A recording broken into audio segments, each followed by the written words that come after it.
Is Terrace Marshall the answer? What the Ravens need to complete this offense? We discuss him and all these other attributes coming right out.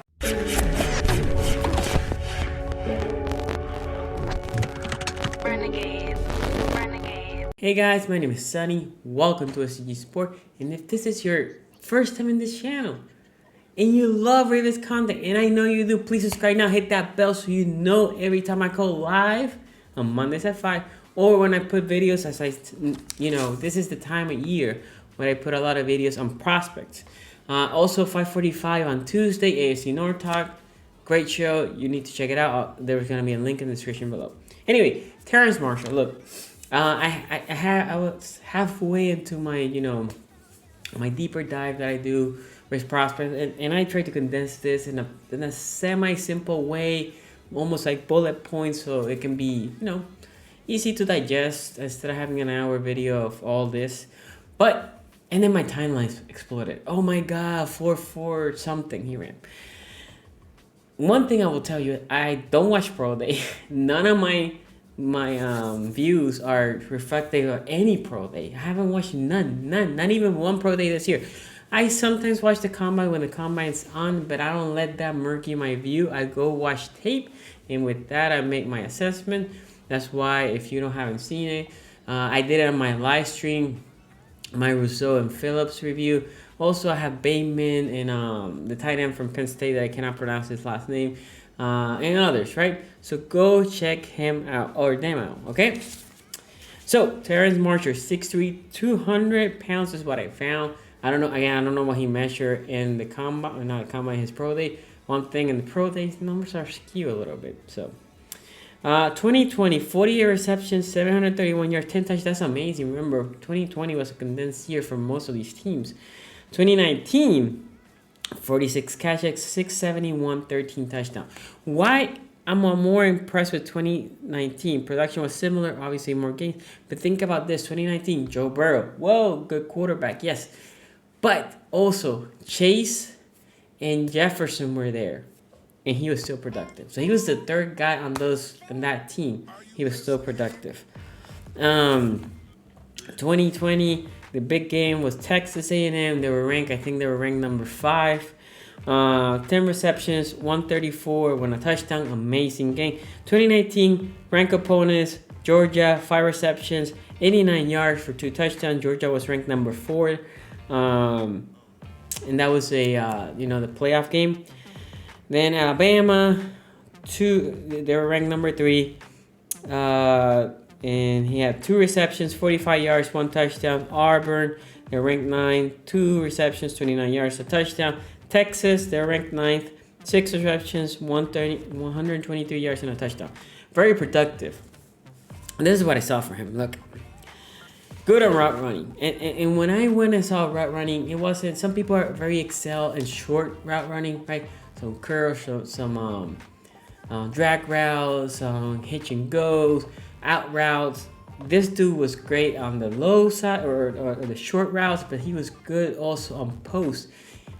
It looked like the corner didn't know where he was going, right? And that tells me that he's really good in not doing anything that indicates if he's gonna cut in or out, right? If he's gonna do a post or he's gonna do an out route. It looked like his demeanor is always the same. So as the corner was looking and backpedaling, he didn't know where he was going, and he was so fluid when he was hitting that foot in, sticking the foot in the ground and going, like I said, in or out. Very impressed with him on that. Hands were amazing. Again, if you haven't been in this channel, one thing that you will see me saying for receivers and tight ends, I want those receptions to be here and not here, right? When the receivers let the ball come here, now when Lamar Jackson, whoever the quarterback is, throws it a little bit hot, lets it come to the chest, it bounces out. Also the corner, Marlon Humphrey does this a lot, sticks the fist between the chest, boom, out. No, this dude catches it here and then corrals it. But even deep balls, I saw him just, instead of just waiting for him like this to corral, right? He was extending his arm, grabbing them and bringing them into his body. I love everything hands that I saw from this dude. I love it, except a couple, and I'll talk about it a little bit later. And you know that I had to have my notes here. Hands are amazing. Dude doesn't let the ball come to his numbers. That's what I just mentioned, right? Adjust well. The throw. Okay, so adjust well to the throw when it's not accurate. What do I mean when I was saying that? What I mean is, if let's say he's running a post, or let's say a drag route, right? Because this happens a lot to the Ravens. And he's running for you as a receiver, you expect that ball here, right? In front of you. And let me put it like this. You expect that ball here, right? So you can keep running. Lamar sometimes throws it here, which is still fine. Sometimes throws it there. This dude, he's winning again. Watch the Pro Bowl, but the Pro Day, but he extends well, and he is big. He goes and gets the ball. Very important. He knows how to adjust. Not only that, when the ball's up there, he knows how to maneuver his body and track the ball. And if it's a high point and he's suspected here and goes here, he knows how to bring it to him. Love it. We don't have that guy, right? That's what we thought about Boykins, but we don't have that guy. So here's where some drop because looking to get yak. So what it looked, and you know who did this last year a lot? Hollywood Brown. The ball is not there yet. Like, they know it's a catch, right? The receiver know I have it. It's a catch. And they start looking because they know nobody's going to bat it. So I'm looking, even though the ball's not here. And before the ball comes, I'm already bringing my arms down. Drop. I saw a couple of those from him last year as I was watching some of his tape. That cannot happen. I think that is... I went back and I think he had 4 drops in the past 2 years or something like that. I think I saw like 5 just last year. He might have had more. I didn't watch all the videos, but I would say this. That's something that with coaching, you say like you catch, secure, and go, right? So can it be coached? Yes, because it wasn't like I saw hand problems with him. It more like some people call it focus problem. I call it more like they're trying to make a play problems. You slow down, buddy. Grab the ball, have it, and then go.